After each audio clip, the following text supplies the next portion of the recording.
Welcome to Michelle's Storytime. I am Michelle and I am excited to read Whoopi Goldberg, Sugar Plum Ballerinas, Plum Fantastic.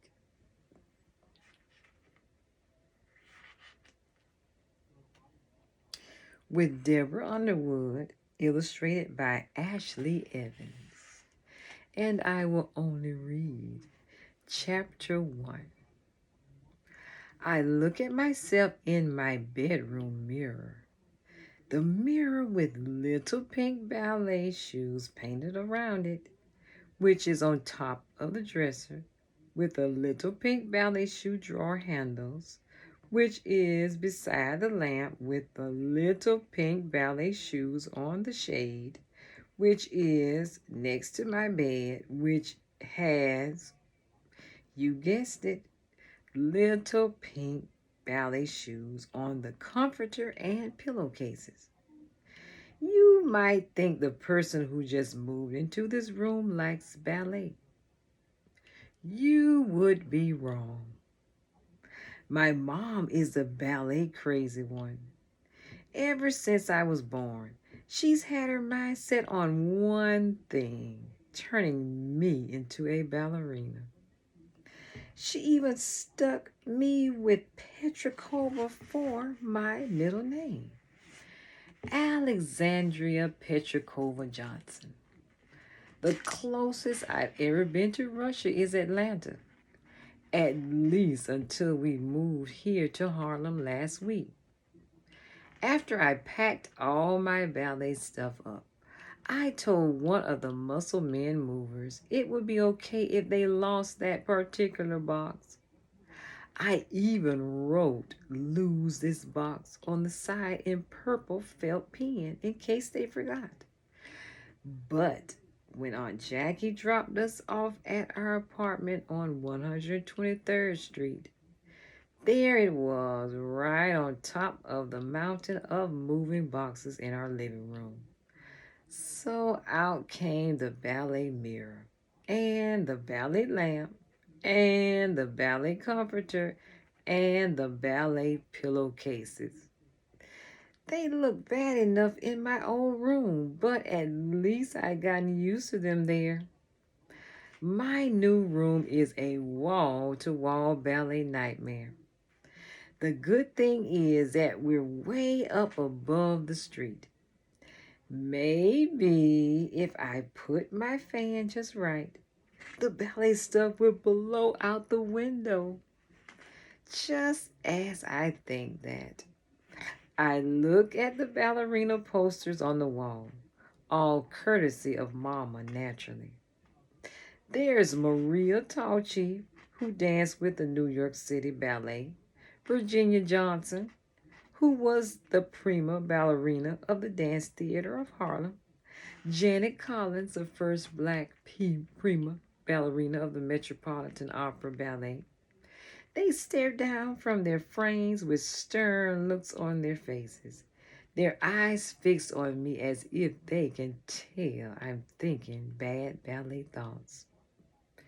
The only person on my wall who's smiling is my idol, champion speed skater Phoebe Fitz. Aunt Jackie gave me an autographed poster of her for my last birthday. Phoebe looks as out of place among all the ballerinas as I feel in my ballet themed room. I imagine Phoebe giving me an encouraging wink. Then I turn back to the mirror. A skinny 9-year-old looks back at me. I have Mama's brown skin and my dad's mixed up eyes. One is green and one is brown. And my hair is dark and wavy, just long enough to stick in a ponytail. Phoebe Fitz is really strong. She does 100 push ups every day. I can only do 23 so far, but I'm pretty sure I can see our muscles popping out already. I look good except for one major problem. I'm wearing a big old pink puff pastry. The tutu to end all tutus. Layers and layers of netting droop down to my knees. Little rhinestones sewn into the netting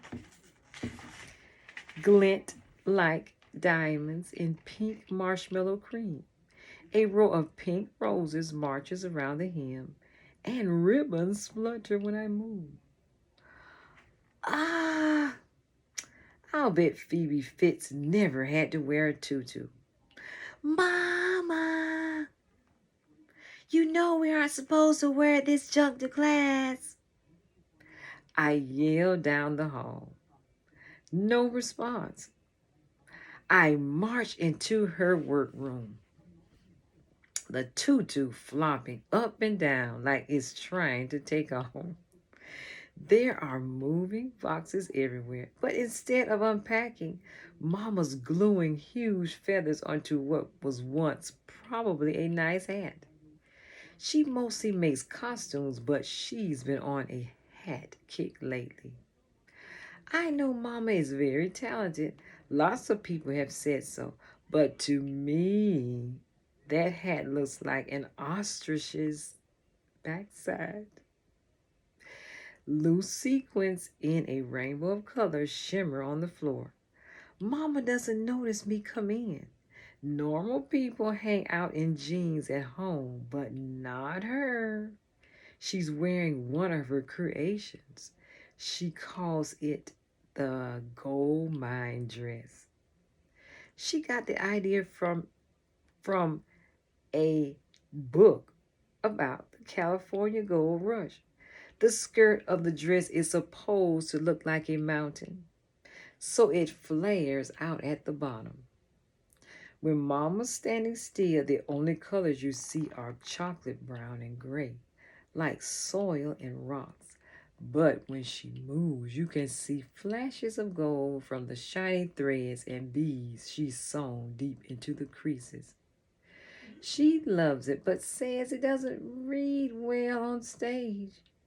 That means it looks good close up, but from far away, you'd miss the interesting details. Interesting details are things that make clothes special.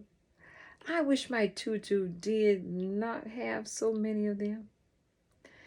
The hat she's working on would read well on stage, even if the stage were on Mars and you were looking at it from Earth. Fabulous. Perfect.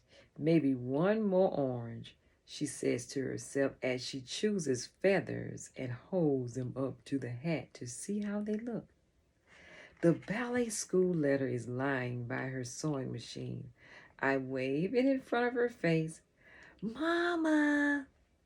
She looks up, a little dazed.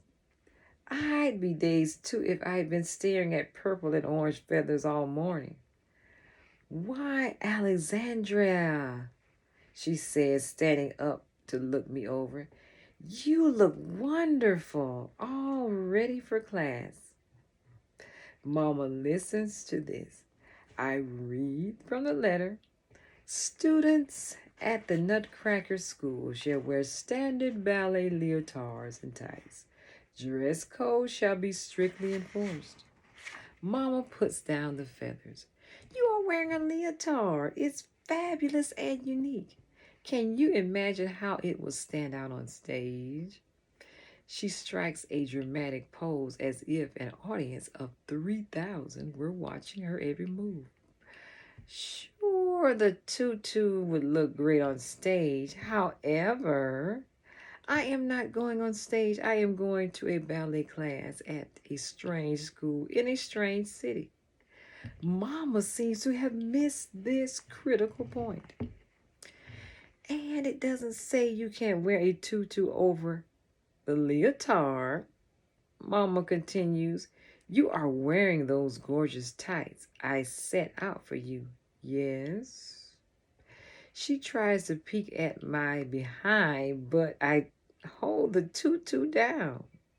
The tights I'm wearing are one of Mama's favorite creations. The legs look like normal tights, but the rear end is covered with shiny pink lightning bolts. You have to wear them over your leotard, not under, or you wouldn't be able to see the lightning, which would be fine with me. Mama calls the outfit girl power. Girl for the tutu and power for the lightning. She says the contrast between the delicate tutu and the powerful lightning makes an interesting artistic statement. The dress code says we're supposed to wear tights, not interesting artistic statements. At least no one will see them under the tutu. Mama, please. Thinking about the new ballet class makes my stomach hurt. I won't know anyone. I won't know where the bathroom is. And on top of that, I get to walk in looking like an electrified bride on a wedding cake. Mama drops the feathers and puts her hands on her hips. Alexandria, that is enough. When I was growing up, I dreamed of taking ballet from Miss Debbie at the Nutcracker School, but my mother couldn't afford it. Now that my own little girl is going, she is going in style. Understand? It's hopeless. Yes, ma'am. You only have one chance to make a first impression, you know, she says. When they see you in that creation of mine, I guarantee you'll stick in their minds that way forever. That's what I'm afraid of. That was the end of chapter 1. And please make sure to listen for chapter 2. Thank you for listening to Sugar Plum Ballerinas, Plum Fantastic, authors Whoopi Goldberg and Deborah Underwood, illustrated by Ashley Evans. Thank you for listening. See you next time. Bye-bye.